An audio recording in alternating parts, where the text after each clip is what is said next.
Hello again, guys, and today we're gonna learn how to change your store on Amazon.com.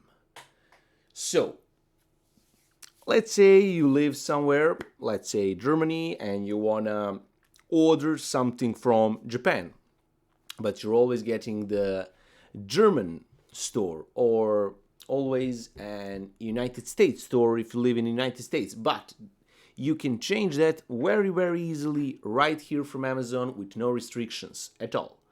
So it's always going to be delivered to your country where you live. But when you go and log into your account, you're gonna click on Amazon right over here, go to all, scroll down and click on the store you're getting. Here for me it says United States, so click on the United States, and here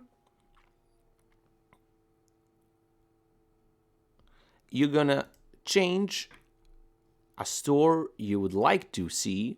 So let's say I want to order something from Netherlands, for example.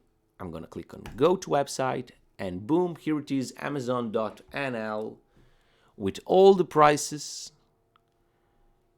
delivering to your house. I hope this helped you. Throw us a subscribe for more useful tips.